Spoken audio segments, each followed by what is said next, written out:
Barons, welcome back to Baron Buzz, the Crusader podcast. I'm your host, Aimee. And I'm your co-host, Kiara. Be sure to check out our website, bonitavistacrusader.org. Stay updated with news, sports, and much more.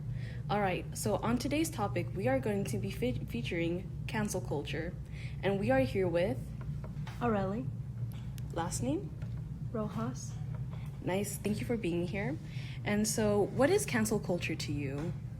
It can be discussed in many ways, but like a simple way to say it is just like a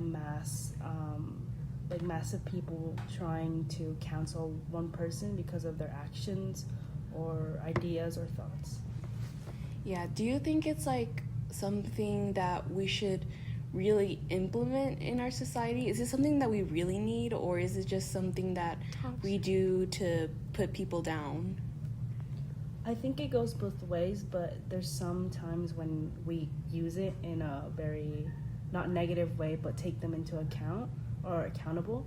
And there's sometimes when we go excessively, when they have done just like very little, and we go into like making them death threats or even trying to like threaten them, which could be like very negatively. But I think there's like two ways we can use it, but there's many examples. It just depends on what example you use. Mm-hmm. And like, what do you like personally think about it? Is it something that we like really need in society, or like is it just something that's of like the human nature to show like publicly that it's something that's not acceptable? I think as a society we do need to take people into account, but not cancel them into like excluding them, but rather just like teaching them that this is not okay. And I think it is something that human nature like comes up or brings up, because I mean society evolves, and many things the media does to us have influenced us into maybe canceling people because of this or that, and has influenced our beliefs or even practices that we like go on about by people.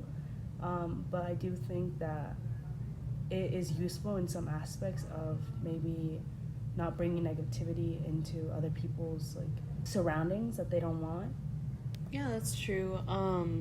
And it's like, personally me, I've been on the internet for so long. Well, yeah, I've been chronically online pretty much ever since I've gotten an iPad. And after that, I've been exposed to like, you know, different celebrities, different influencers, especially like for beauty and everything. And there's always like controversy. Controversy is like such a huge word in the media right now. Like, here, Kiara, you want to take the mic for a second? I'll show some examples.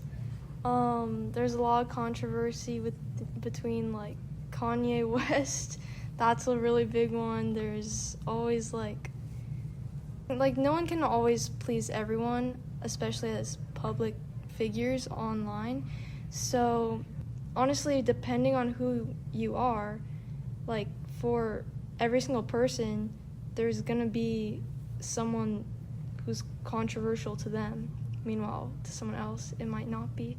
So it's kind of unavoidable in that sense for like things like influencers, celebrities. And I think like in general, it's not that great because like they're humans too, right? I think most of us have maybe said something that has offended somebody. So it's kind of unavoidable. I think cancel culture is probably necessary if it's really hateful. Like, again, Kanye West, when he was saying that he was a Nazi. Yeah, and like anti-Semitic views very much.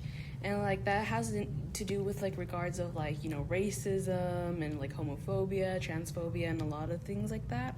And tell me this, Aurelie, did like when you were a kid and you were watching like, let's say like YouTube videos, are there any like YouTubers or like any people on social media that are now, that you grew up watching, are now like controversial?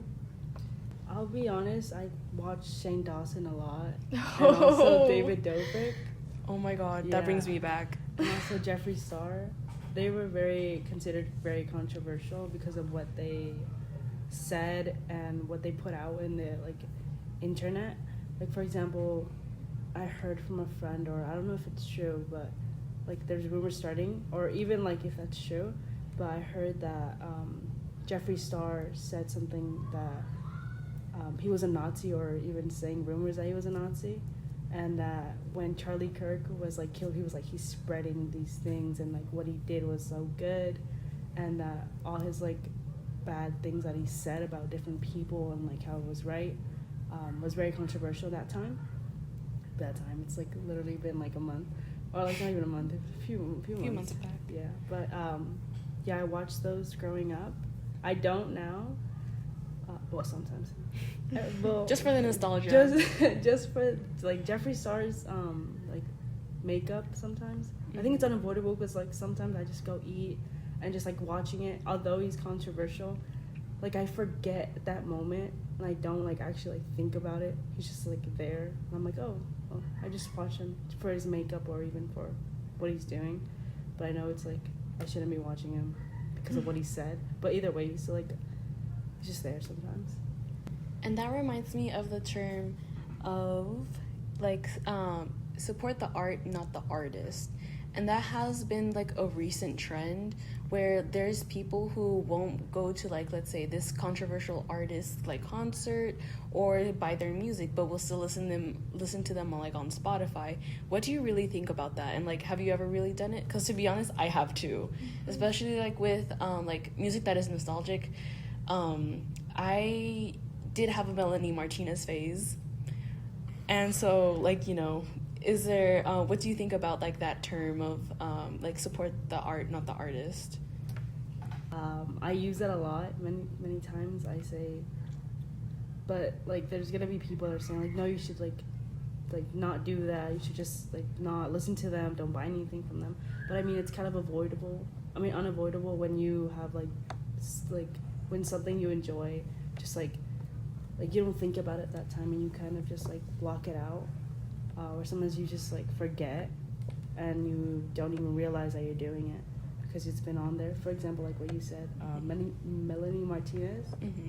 I've also listened to her, and there's some songs I would say that she has like put out that are really good and like they're very catchy, and I would say that like I sometimes just catch myself listening to them and I even forget that it's her singing. But yeah, I think it's like sometimes I use that term a lot. And I think a lot of people agree with me, but there's some people that are not. So I guess it's just like a person's preference to do it. But either way, you like should keep in mind or be mindful of the fact that what they did might have been like very negative to other people. Yeah, and so that's it for a wrap, Barons. All right, so that is part 1 of our cancel culture series. Stay tuned for part 2. Well, we'll cover controversy around artists like Kanye, Chaperone, David, Sydney Sweeney, James Charles, Ariana Grande, and Jim Carrey. Thank you very much. Stay tuned.